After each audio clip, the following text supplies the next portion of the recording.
নোংরা চিৎকার করে খারাপ বলে পরশুরাম ছাড়ার পর তৃণার বিরুদ্ধে অভিযোগ অনুভবের। কি বলল শিশুশিল্পী অনুভব?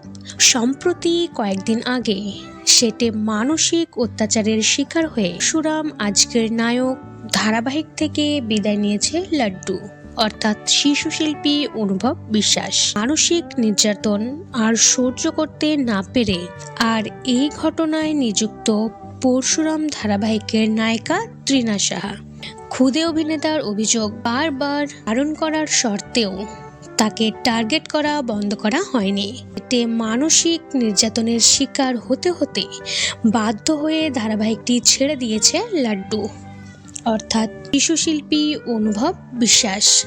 সম্প্রতি তার ফেসবুক থেকে সে একটি প্রতিবাদী পোস্ট শেয়ার করেন। এখানে লিখেছে, আমার কাছে আর কিছু প্রমাণ করার নেই। যদি রোজ আমাকে সবখানে সবার সাথে মেপে কথা বলতে হয়, বড়রা যাই বলুক আমার সামনে, যত নোংরা ঘৃণ্য হয় হোক, আমাকে থাকতে হবে পরিষ্কার। কেউ নেবে না আমার মনের দায়। চিৎকার করে বলবে আমি খারাপ। তাই যদি আমি খারাপ হই তাহলে আমি বাড়িতে এখন ভালো আছি, নিজের মতো করে আছি।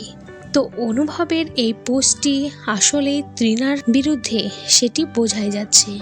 তো বন্ধুরা, আপনাদের এই বিষয়ে কোনো মন্তব্য থাকলে অবশ্যই কমেন্ট করে জানাবেন। ভিডিওটি ভালো লাগলে একটি লাইক করবেন, চ্যানেলটি সাবস্ক্রাইব করে পাশে থাকবেন।